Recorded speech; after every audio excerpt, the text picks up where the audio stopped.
Lorsque j'ai compris que j'avais affaire à un tricheur, j'ai été complètement pris au dépourvu.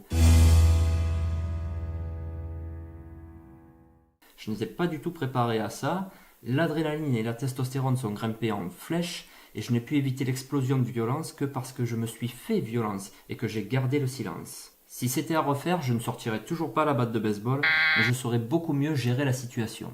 Avec le recul, voici donc ce qui me semble être la bonne marche à suivre si vous repérez un tricheur chez vous.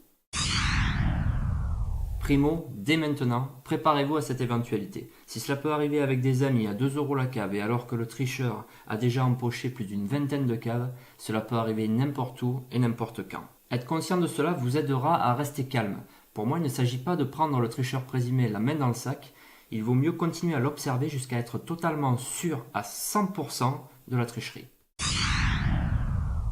Secondo, oui, soyez sûr à 100% de la tricherie. Ce n'est pas une accusation à lancer à la légère, d'autant plus qu'elle pourrait se retourner contre vous si vous n'êtes pas suffisamment convaincu pour être convaincant. Soyez sûr à 100%. Tertio, lorsque plus aucun doute ne subsiste, demandez à faire une pause, pour une raison triviale qui ne semble pas trop bizarre.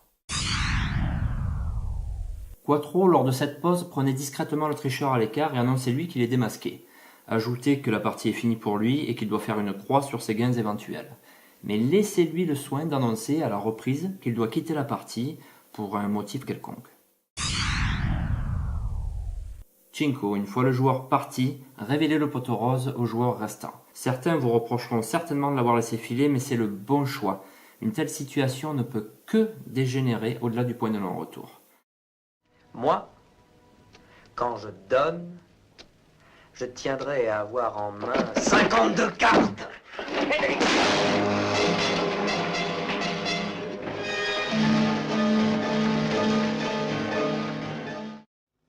Vous allez redonner les cartes. Pourquoi redonner les cartes? Vous m'avez donné celle du dessous, le 2 de pique. Vous êtes un menteur!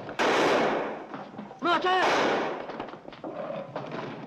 Redistribuez donc les jetons amassés par le tricheur à chacun selon ses pertes et que le spectacle continue. Dernier point, dès le lendemain, signalez le tricheur auprès de toute votre communauté de poker afin d'éviter qu'il puisse sévir ailleurs parmi les gens que vous connaissez.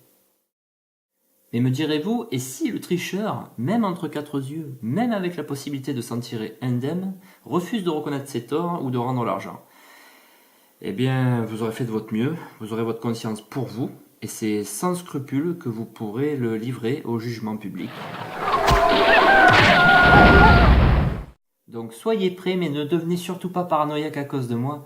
N'oubliez pas que c'est très peu probable, le poker reste avant tout un jeu de passionnés de jeu, d'adrénaline, de statistiques, entre autres.